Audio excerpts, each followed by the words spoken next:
it's Joe Bob Briggs still here, and so Arnold does win, but only because the alien crab-faced monster decides to blow himself up. You know, that was the first big studio movie for director John McTiernan. He made Predator and Die Hard back-to-back. Then he made The Hunt for Red October. He was like one of the hottest guys in the 80s.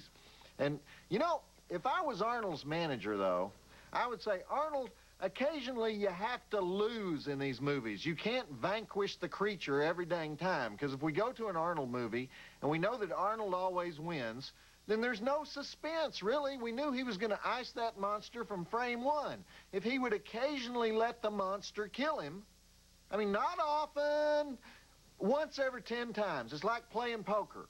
You've got to occasionally bluff, even if you know they're going to call your bluff and you're going to lose that hand, because then later on, they're always thinking, well, he is capable of bluffing, so they stay in when they shouldn't. Now, Arnold plays poker. He should know this. Okay. Next up, we're going to watch one of the best high school revenge flicks of the 80s, Slaughter High. Didn't get the attention it deserved when it first came out, even though it was made by the famous Steve Mnuchin, the Boston maniac, who makes a lot of flicks starring Carolyn Monroe.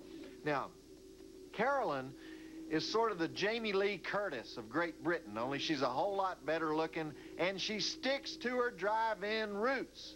She doesn't go running off making indoor bull stuff aerobics movies with John Travolta. So anyway, in Slaughter High, Carolyn is the school tease, the girl who lures the class nerd into the girls' shower on April Fool's Day, gets him undressed, then gives the signal for all the jerkola goony hoods to bust into the shower and dunk him in the toilet bowl. You know, typical high school funsies, and as you might recall, practical jokers in high school horror movies always end up with bloody hardware sticking out of some part of their bodies. So without telling you exactly what happens to the school nerd, I'll just say this. 10 years later, he still remembers it, and you'll love what he does with the power more. 10 dead bodies, 4 breasts. Of course, we had to cut those out to conform to TNT standards, but I wanted you to know that we're only missing 4, okay? 9 gallons of blood, janitor on a nail, exploding stomach, axe in the face, rat foo, wrought iron fence foo, multiple acid foo, javelin foo, lawn boy foo, commode foo. 3 stars. Check it out, and then we'll be back with the mail girl and lots more wacky hijinks on Monstervision. What do they mean when they say wacky hijinks, you know? What's a hijink? Why is there never one hijink, you know? Is there a low jink? And why do they say wacky? Are there somber hijinks and solemn hijinks, you know? Doesn't hijinks automatically mean that they're wacky? In other words, isn't the word wacky a gratuitous and repetitive oxymoron modifying a word with an identical connotation? Exactly. Well, And now, back to Joe Bob's Last Call on TNT. all right, Carolyn Monroe is in the shower in that first scene. Or at least Marty thinks she's in the shower, right? And she says, "Hurry up, sex machine, I'm wet all over." Only in the TNT version that we just watched, all we hear is, "Hurry up, sex machine." Now, you can talk about being wet all over when you're in the gall-darn shower. Are they letting Susan do this job again? Who did this? Don't pick somebody that's easily embarrassed to edit the films. It's like asking your mom to edit the movies. If she thinks her job is to find dirty parts, she starts thinking every part of the thing is dirty. So anyhow, we've got the old nitric acid in the face plot, always one of my favorites, and this time Carolyn Monroe is going against type. She's not the nice virginal heroine here. She's the scheming, nasty rich girl. And now, that's an actor named Simon Scudamore as Marty the Nerd. Very good job as the nerd. Those roles are hard to do, and well, I didn't know whether to tell you this before you watch the movie or after you watch the movie, but what the heck, I think people want to know these things. That actor, Simon Scudamore, committed suicide right after he finished this movie, but before it was released. He was 29 years old, and everybody that worked on the movie said he kind of kept to himself, but they just thought he was trying to stay in character. But it turns out he was chronically depressed. So Anyhow, didn't want to bring you down, but I think it's tragic because, among other things, the kid was a great actor. Okay, back to the movie. See, thank God most people that watch Monstervision, they watch it through a beer haze, so they're not sure what I just said. They're going, what? He's dead? Did I miss that scene? And now, back to Joe Bob's Last Call on TNT. Kind of an inside joke there where Joe says, who'd you think I was, Jason? Because Steve Manasian, one of the producers of the movie, is also one of the producers of the original Friday the 13th. And in fact, the poster for Slaughter High said, from the makers of Friday the 13th. Well, not exactly. They had two people who were involved with Friday the 13th, Steve Manasian, the producer, and Henry Manfredini, who composed the music to Friday the 13th. And the other Slaughter High producer, besides Steve, is Dick Randall, who produced the chainsaw classic Pieces. Y'all heard of Pieces? I'll never forget Pieces because I wrote an article about Pieces talking about how much I liked it. The National Organization for Women jumped on me like a pack of she-wolves. They wrote hundreds of postcards, kill Joe Bob, you know, and then I was doing this one-man show in San Francisco one time at this nightclub called Wolfgang's, and the people at the club, they called me up and they said, Joe Bob, better come in the back door tonight. We got these angry feminist pickets out front yelling at people trying to buy tickets. And then I did the show. This lady rushed me on stage in the middle of the show. But in San Francisco, people just think, oh, how interesting. Joe Bob has a crazy lady in his show. So they just let her rant and rave while I'm waiting on the security guy to show up. And then the security guy later, he says, oh, Joe Bob, sorry. I thought it was part of the show. You know, that was some pretty funny material there. You ought to leave that in your show. So anyhow, my only point is, the feminists did these massive campaigns against slasher films and anybody who liked slasher films like me, because they said they were degrading to women. And I always told them, they're degrading to everybody. They don't single you out, but these were not the happiest gals in the world, so I didn't get any dates out of it. Anyway, I still think Pieces is a great movie, and so is Slaughter High. So let's watch a little more of it. As I told the feminists at the time, I am violently opposed to the random killing, torture, and mutilation of women unless it's necessary to the plot. And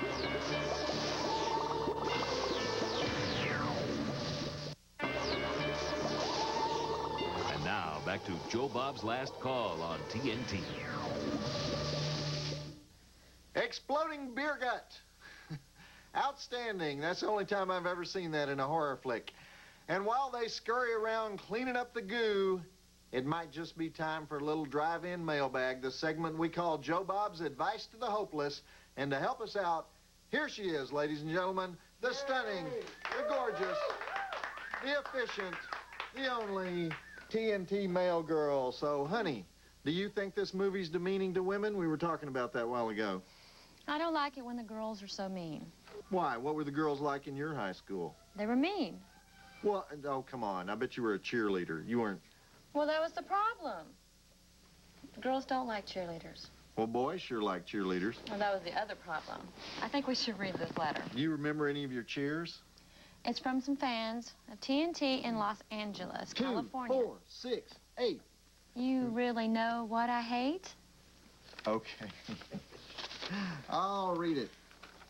To whom this may concern, please, we are begging on our hands and knees, take that stupid 7 letters, Briggs, off your network. You can't possibly think you need him. Just seeing and hearing him gives us a pain in the ass. He was the reason we stopped watching HBO. We even took off the cable. We don't need and we sure don't want to hear his stupid opinings of the actors, actresses, or the movies. He always has to open that big fat mouth he has and keeps doing it. We just cannot stand him. Please have him taken off the network. Thank you, fans of TNT.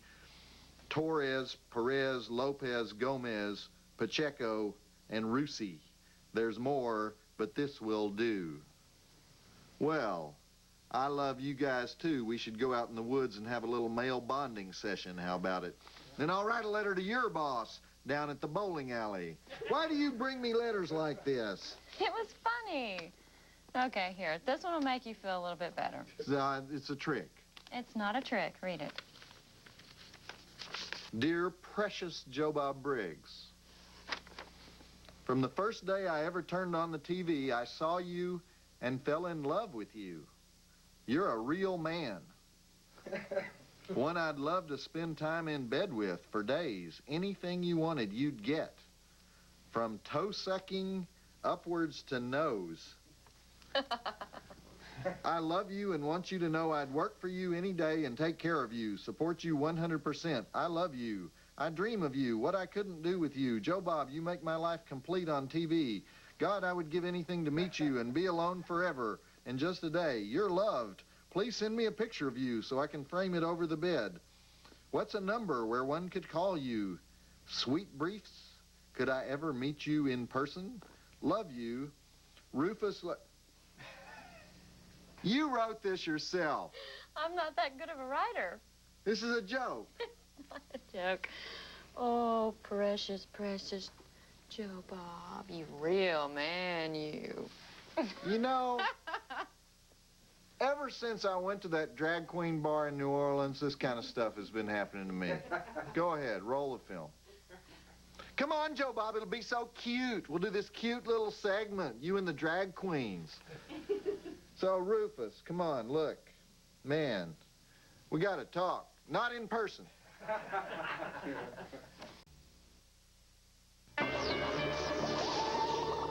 now, back to Joe Bob's Last Call on TNT. That's a spooky old school building, isn't it? That actually was an abandoned school building located right in the middle of London. This looks like an American movie, doesn't it? Nope. British movie all the way, made in Britain. A lot of those actors are Brits doing American accents, including Carolyn Monroe, the star, who, by the way, knows how to fill out a white pantsuit, doesn't she? Woo! Yummy.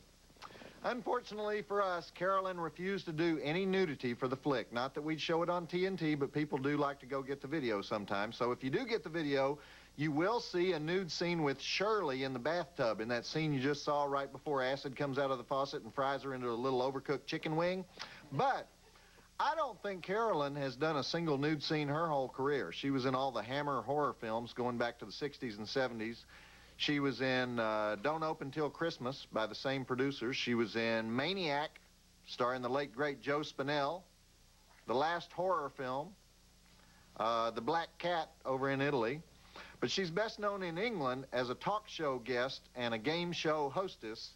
And she's been in a lot of rock videos, acts like Adamant and Meatloaf. So, anyway, apparently love blossomed while she was making this movie because she ended up marrying one of the writer-directors, George Dugdale. And she had recently gotten a divorce from writer-producer Judd Hamilton. Okay, let's watch her emote in Slaughter High. Roll it. You know, whenever I say that one of these scream queens just got married, all the guys think, well, she should have married me. You know, why didn't she wait for me? You know, like there was this big void in her life. If she'd only known in time, you know. Some men, you know, they want to marry every woman. Now, not just sleep with every woman. That's natural. They want to, like, buy them a house. So don't think this way, guys. It really screws things up. It's expensive. You know, it hurts the rest of us. Please, don't make me lecture you about this. And now, back to Joe Bob's Last Call on TNT. Well, you didn't really get the full-bore effect of that electrocution scene, because they're aardvarking around in that bed, they're talking dirty, they're rooting down in the sheets, they're making the sign of the triple fin mongoose, and then when they get fried, her face turns totally black. Why we took that out, I don't know. I can't figure it out anymore. Okay. How much supporting actor meat is still left in the movie? There's 3 of them, I think. And it's time for a little javelin throwing, so roll it. You know, I have many battles in life. I am weary with toil and struggle on this stuff. One blackened dead girl in flagrante aardvarkus lost to TNT history. Joe Bob wept. And now, back to Joe Bob's Last Call on TNT.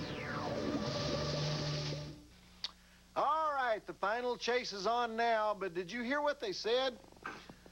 We only have to make it till noon. April Fool's Day is over at noon.